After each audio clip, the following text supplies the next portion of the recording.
Building. Square building. And I believe we are live here at Jana's Marketplace. This is Royal Ross with G&H Properties. Like I said, down here at Jana's Marketplace, definitely invite you to stop down and have a delicious meal from Jana. And like I always tell you, you can eat a hot meal here and then get another one or two or 8 to go and heat them up at home or at the office. Very convenient, pre-portioned, and delicious and healthy meals. So stop on down to Jana's Marketplace and try them out. One of my personal favorites off the menu is their beef Philly. It is incredible. They've also got great rolls, great desserts. I had one friend that bought some cake down here 2 weeks ago and just raved about it. So stop on down, get anything from desserts, salads, hot meals, just about anything you can imagine down here at Jana's Marketplace. So we are the Faribault Coaches Show today, where we talk about try to talk about local, not just sports, but local activities for the Faribault youth that they get involved in and participate in. And so that is our mission for today. I've got a couple of guys in here to help me out today. First thing we're going to talk about, I brought in my good friend, volleyball expert extraordinaire, Mike Jarvis. Good morning. And Mike and I went to the Gopher volleyball. The U of M Gopher women's volleyball team was in town in Faribault last night and played a spring match against Iowa State. And Mike, you were there. Yep. What did you think of it? I thought it was exciting. That it was something different for the city of Faribault. I think the high school did an awesome job of setting things up and getting this going, and the crowd that we had. Yeah. We were told that there were possibly up to 1,800 people last night.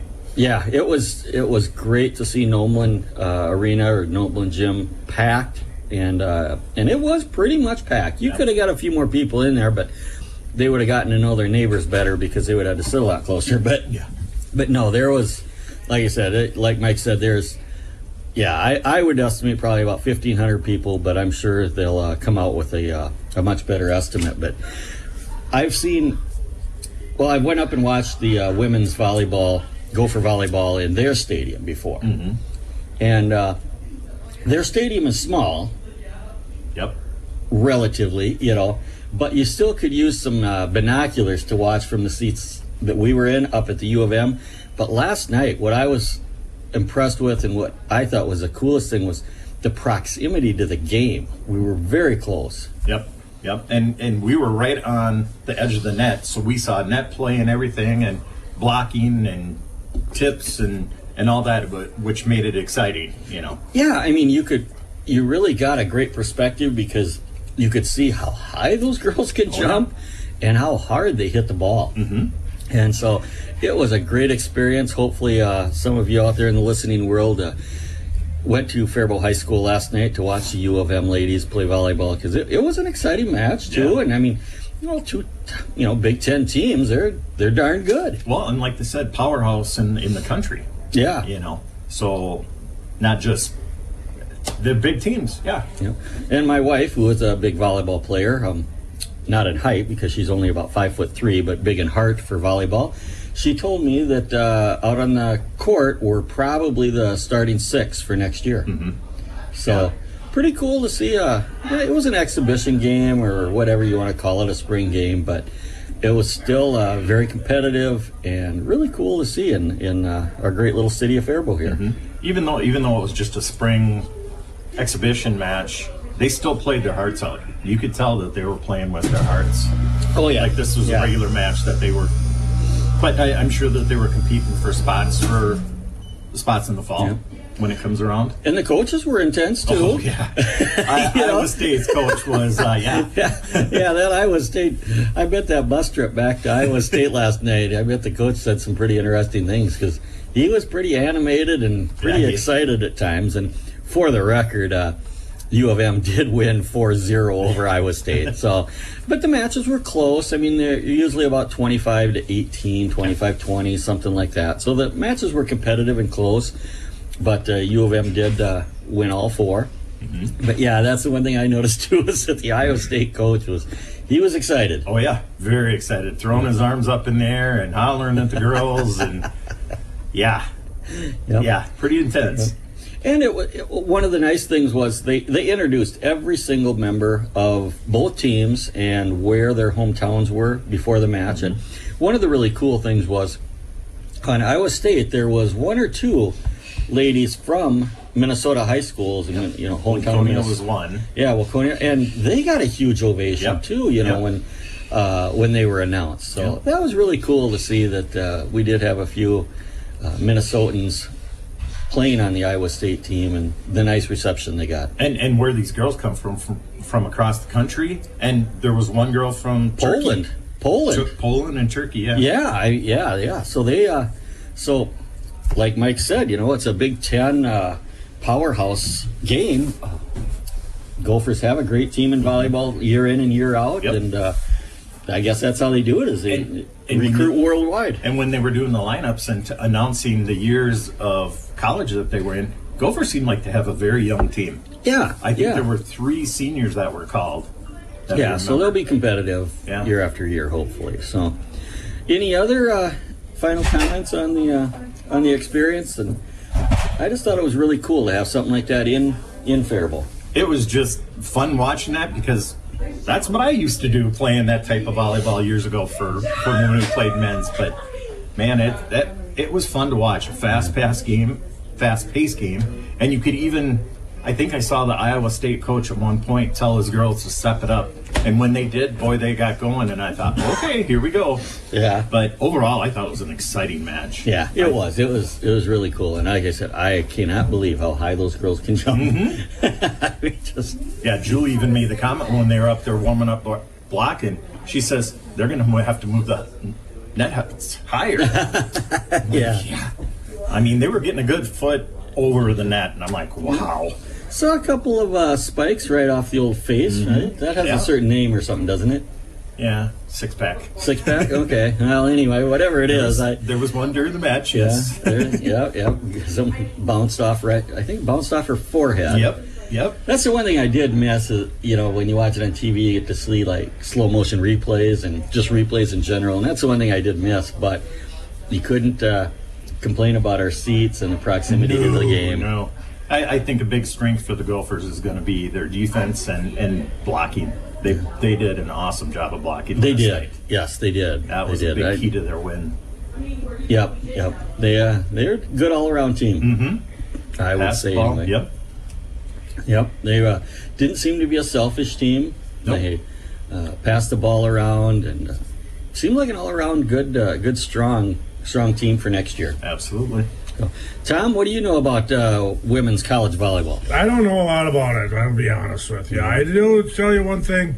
When I heard about this yesterday, and even my 3rd grade granddaughter went to see this. This is an event to start to kind of showcase the sport and get little girls involved in volleyball. And I thought it was a wonderful event to have here at home. Yeah, it was. And my sister-in-law, my wife's sister and niece, came down last night and went to the volleyball match with us. And before the match, we went out to eat at one of the local restaurants, and we saw a lot of people with Iowa State garb on, and so it really helps the town too. And it was free to get in. That's one other thing I was going to point out. This was free event. This is a pretty nice deal for them to put on. It was completely free to get in. All you had to do was download the tickets and then go in. But there's a lot of people from Iowa State. I thought there was a lot of people from Iowa State anyway, and I suppose it's just because they kind of stand out. You're wearing their red and the Cyclone gear. So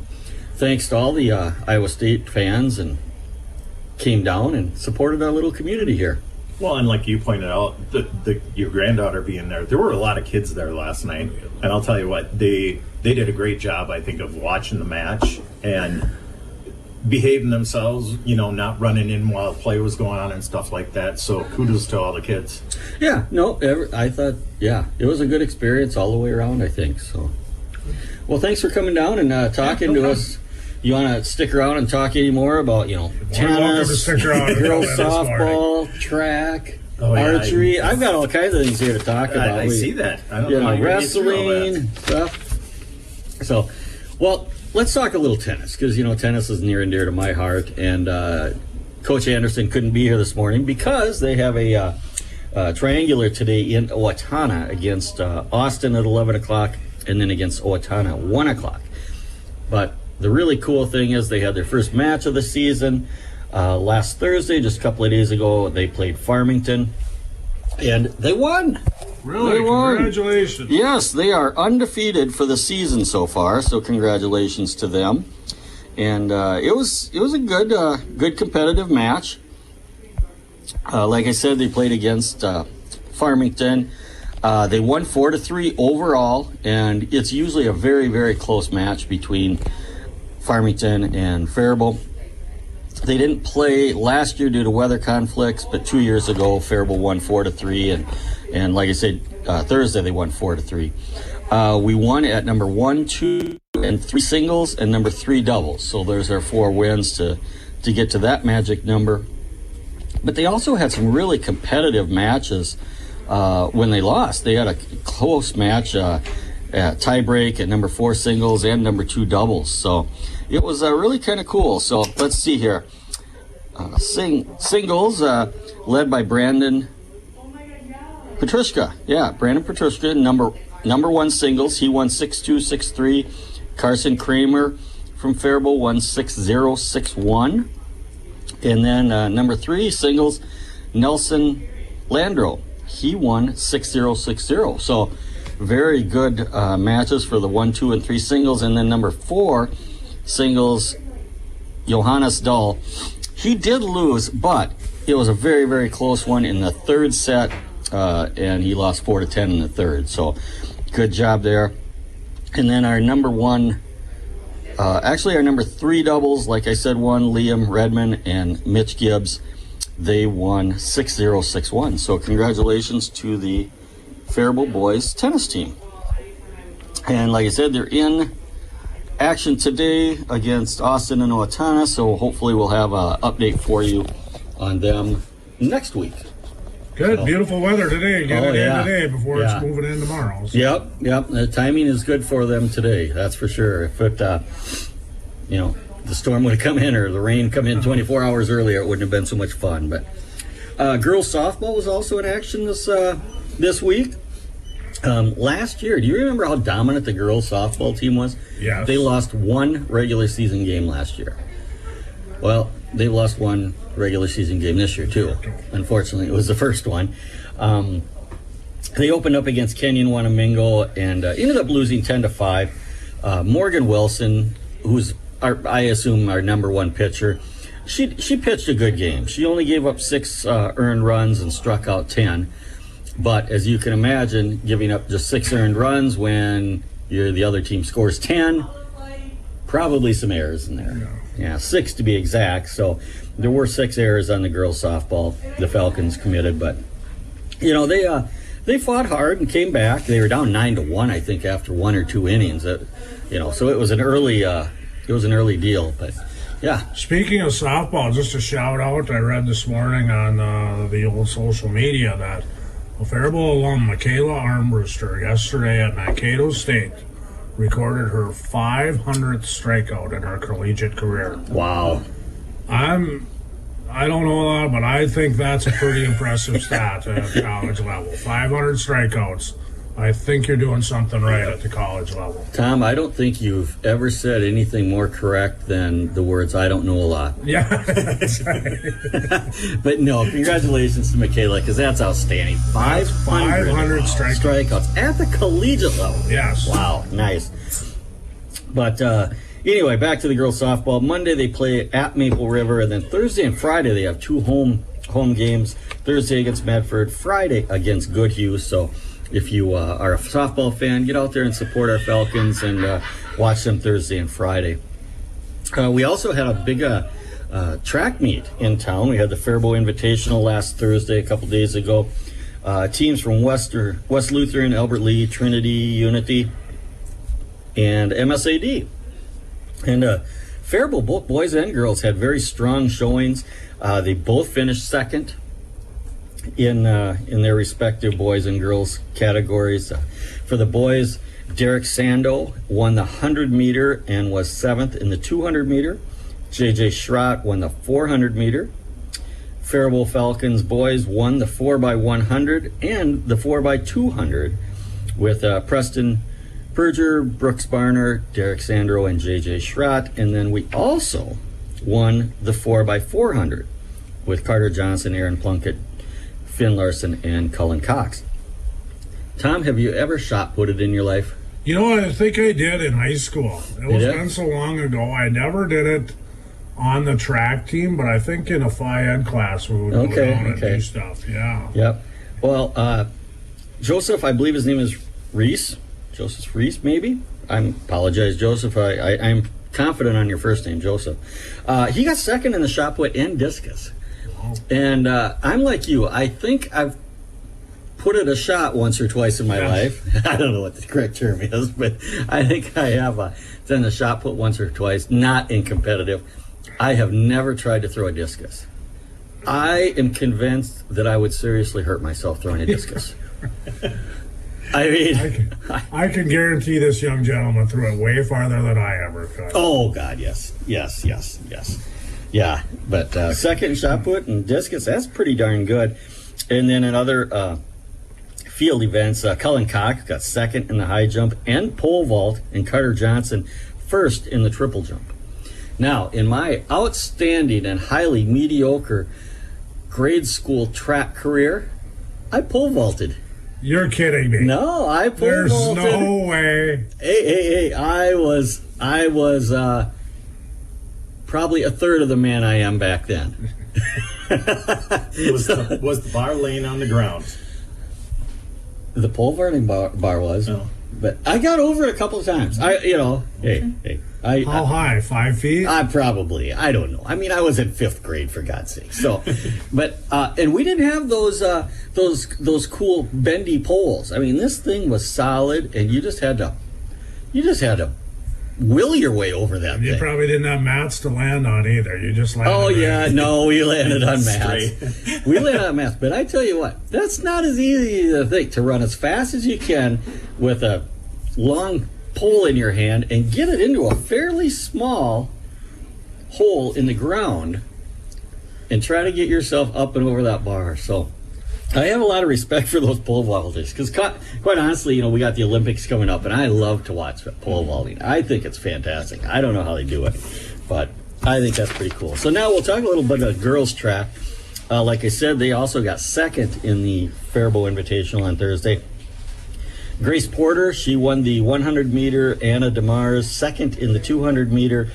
And the Falcon ladies won the 4x100, consisting of Jasmine Ramirez, Sylvia Schwartz, Miller Hannas, who knows? I bet it's who knows, I think.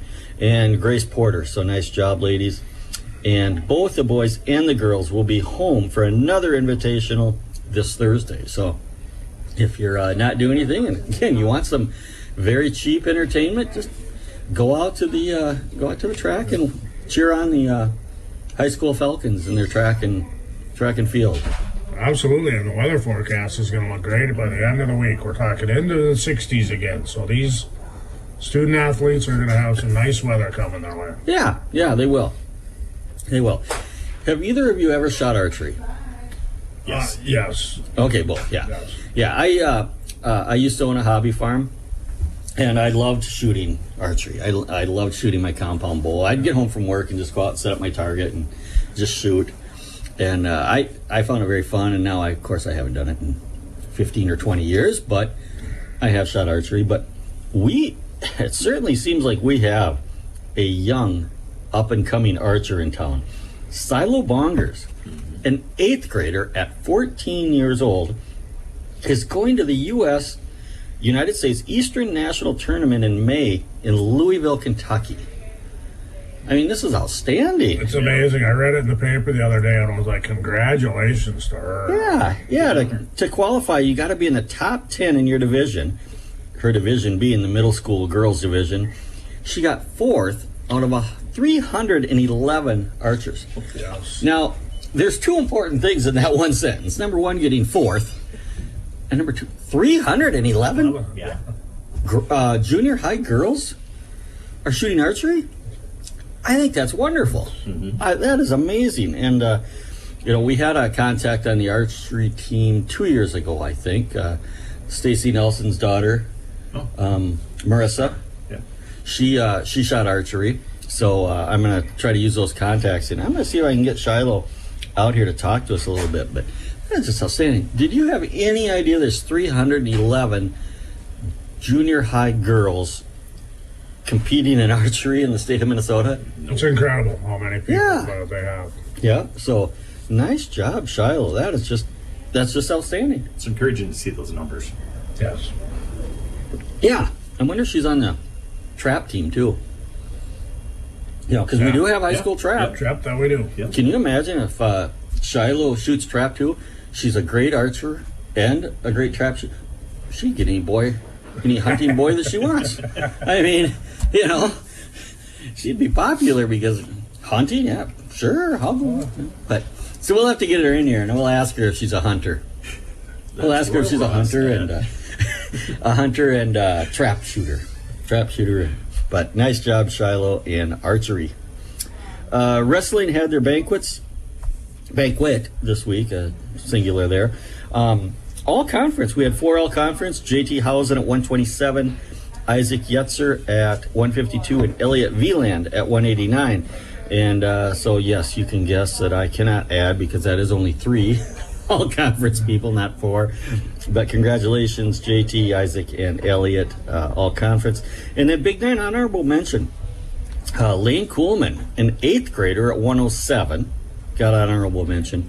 Chase Fargo, junior, at 114, and Justin Sonoja at a junior also at 215. So we got some good up and coming wrestlers also. Tom, you ever do any wrestling? No, I did not. That was one sport I did not participate in. No, I didn't either. I mean, anything past like just probably 3rd, 4th grade or something like that. But I had a son that wrestled, of course, and I've talked about him. But it's good to see that we continue to have a strong support network for our wrestlers with the Mean Green. I think that's what they're called, the Mean Green. That's the youth wrestling program here in town. And let's see. Speaking of, I should have followed up Shiloh's archery results with Kyle Bauer. Now, I knew Kyle Bauer because I coached the high school bowling team, and I coached both Eric Bauer and his brother Kyle Bauer. Kyle graduated around 2017, I believe, and he just started archery hunting, I think 2 years ago, so maybe this is his 2nd year, and he got his first deer, Yes, he which did. is impressive enough. It makes it more But impressive. now it's a state record and possibly top 5 in the world. And I don't understand the point system on how you score deer kills, but it's something to do with how big their antlers are, how many points they have, and it's a numbering combination. And anyway, I think his number was in 172 or something. But congratulations, Kyle. That's outstanding. And he shot it in Rice County. So Where did you shoot it? Rice County, Oh, yeah. right here. Wow. Right here. Who knew? We have a state record and possibly top 5 in the world. It's an incredible deer. If you get a chance, if Yeah. you're interested, log on to the Faribault Daily News. They have a picture of it on there, and it's an incredible animal. Yeah, definitely. And this being Kyle's very first deer of all time, I'm sure he knew it was a heck of a deer when he, shot it and got up to it. But I think he was probably a little surprised when he took it to the old taxidermist and they started measuring it and told him what he really had Yeah, there. absolutely. Yeah, so that's very, very cool, I think. And both Kyle and Eric Bauer, outstanding young men when I coached them on the bowling team. Got a great farming family right here, just a little bit east of town. So congratulations again to Kyle. So anything else exciting that you guys know that's going on, coming up or anything? Not really at the youth level. We're just getting started with spring sports. It's going to be an interesting. I looked at the schedule because I was going to kind of go over, the schedule of all the spring sports in the next week.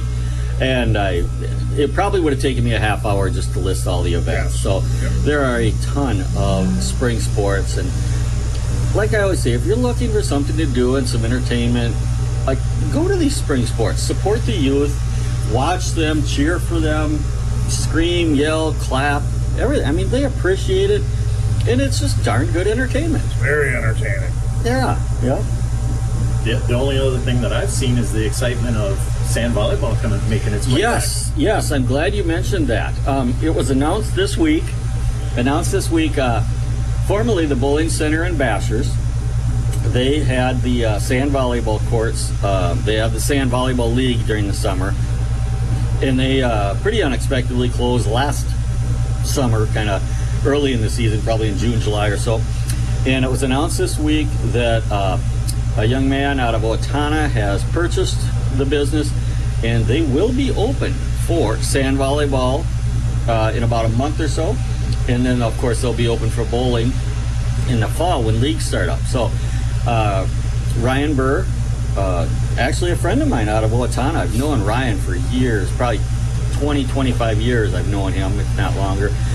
Young guy, relatively young, out of Owatonna. Yeah, everybody's young to me and Tom, right? That's right. And That's Mike. right. I guess you're not far behind us. No. Yeah. But you notice how gray his hair is. But anyway, that I digress. But yeah, so Ryan Burr purchased the bowling center and what formerly was known as Bashers, and will be firing up the volleyball court. So I encourage you to, if you want to play some summer sand volleyball, sign up. Let's get this new business off with a bang. Get some teams signed up out there for him. And again, that'll just be one more spot for entertainment to watch competitive volleyball free. That's How do very you beat good that? news. That's very good news for us. Yes. That's, especially for you volleyball players, Mike. Man, you go out there on a weeknight when they have their leagues going. It is packed. Every court. How many courts they got out there? We can run 6. 6 courts. Yeah. And they're playing. It is full all Yep. the time. Yep, and our good friend Chris Willock is going to be running the volleyball, so you know it'll be organized and well run. So, folks, go on Facebook or whatever you need to do, but let's get signed up out there and support Ryan and his new business venture here in Faribault and getting the bowling alley and volleyball back open. So, one other big important piece of news that I know Mike and I know about. Our good friends Chris and Lisa Deason are bowling for the championship of the civilized world in their every other Saturday night league tonight in New Prague. There we go. I mean, let's get a little love for the Deasons here, and they're going for the gold. So, come on, Chris and Lisa, bring home the prize. Champions of the universe. Yeah, civilized world, as I always say, championship of the civilized world. So, good luck, guys. Good luck, guys. Yeah, Where's this take place at? New Prague. New Prague. Here we go. Yep. I don't know if it's legal to name the bowling alley when they're not buying ads. I don't know any radio news. I can't even believe they let me still be on here, to be honest with you. I mean, you know, I guess my only instructions were talk about high school sports and athletics and don't swear. That's right. And I try to do that, you know. So I want to thank everybody for listening once again to the Faribault Coaches Show. And again, if you know anybody, sons, daughters, niece, nephew, grandkids, neighbor kids, whatever, if they're involved in any activity, have them come out to Jana's Marketplace at 10 a.m. on Saturday and talk to us a little bit about their activity. We'll get them a little publicity and tell them about it. We do have a theater play coming up right here in Faribault High School, and I'm going to try to get them out here. So once again, this week, I'm Royal Ross with G&H Properties, located in beautiful downtown Faribault. Give us a call for all your real estate needs, full service, association management, residential management, and sales and leasing of all types of property, commercial, residential, whatever. If you need help in real estate, give us a call, 507-334-34. All the latest